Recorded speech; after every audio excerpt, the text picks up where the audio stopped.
The constant nature of all actions. Xiefeng. The birth, development, movement, and change of all things follow a set pattern.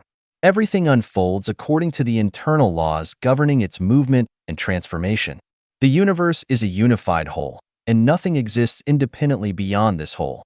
This is what is meant by the constancy of all actions. In this context, all refers to all things. Actions denote the movements and changes of all things, and constancy refers to a normal state, law, principle, or trajectory. The universe is governed by the spirit of the greatest creator, the Tao. The scope of the Tao is infinite externally and infinitely detailed internally, with everything operating within the Tao. The heavenly net is vast and fine, yet nothing escapes it, hence the universe possesses constancy. When observing the movements and changes actions of the solar system, whether it's Earth, Mars, the Moon, or Saturn, they all strictly adhere to the laws, constancy, of the solar system. There are no random events here. Everything happens by necessity. The alternation of seasons on Earth also follows a pattern. Constancy spring is followed by summer, autumn by winter, and this cycle continues throughout the ages. Human beings also follow the laws of birth, aging, illness, and death, constancy. No matter how many unpredictable factors influence a person, the pattern of birth, aging, illness, and death remains inescapable.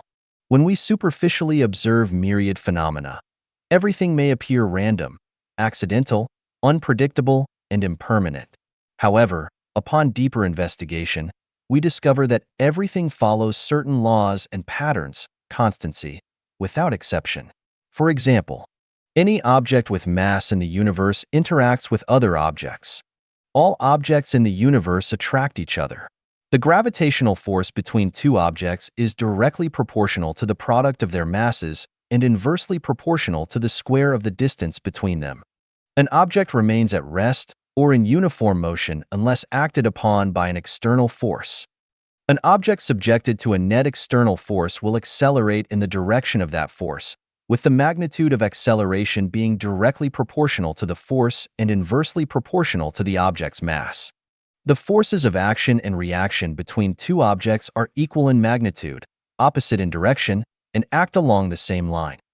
An object submerged in a liquid experiences an upward buoyant force equal to the weight of the liquid it displaces. For a given area, the pressure increases proportionally with the applied force. When the same force is applied to surfaces of different areas, the resulting pressure will differ. Smaller areas result in higher pressure, while larger areas result in lower pressure. Similarly, in everyday life, we observe constancy.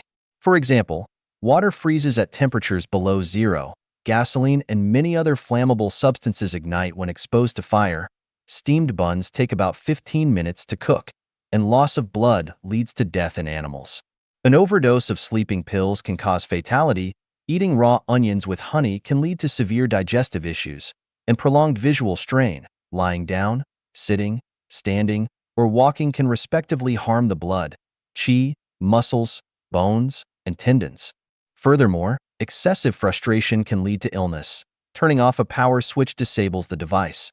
Reckless driving causes accidents, and a clean and tidy environment with flowers and greenery uplifts the spirit. The development and transformation of things follow the law of causation.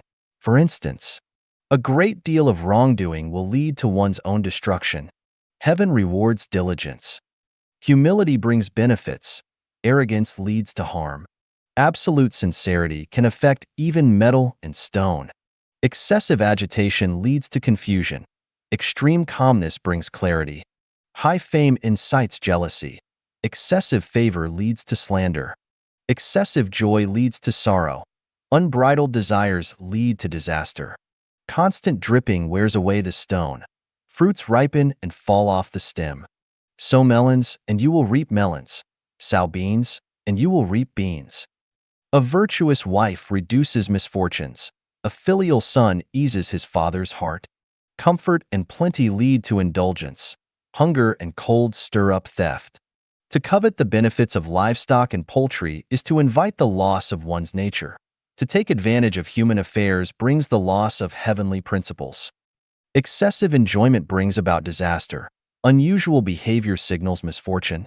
Buddhism teaches that all things are impermanent, but this is a misconception that has been passed down for thousands of years. If all things were impermanent, we would inevitably become confused and live aimlessly, losing our sense of direction and purpose in life. If everything lacked rules, principles, and patterns, and were merely random events and chaotic occurrences, how could we cultivate and practice? What we cultivate in the morning would be gone by the afternoon. So what would we be cultivating? How could weather forecasts be made? What could science explore? We plant seeds in the spring with the expectation of harvesting in the autumn. If all things were impermanent, could we expect a harvest in the autumn? Good deeds bring good results, and evil deeds bring evil results. If all things were impermanent, where would the retribution for good and evil come from? Indeed, the universe is holographic. A single straw can break a camel's back, and a butterfly flapping its wings in Alaska might cause a storm at the Cape of Good Hope. However, without a pattern, without the development of things reaching a point of saturation or a critical juncture of qualitative change, things will continue along their inherent trajectories. No matter how many unknown factors affect them, they will operate within the laws and principles. The constancy of all actions implies that every effect is contained within the laws and principles.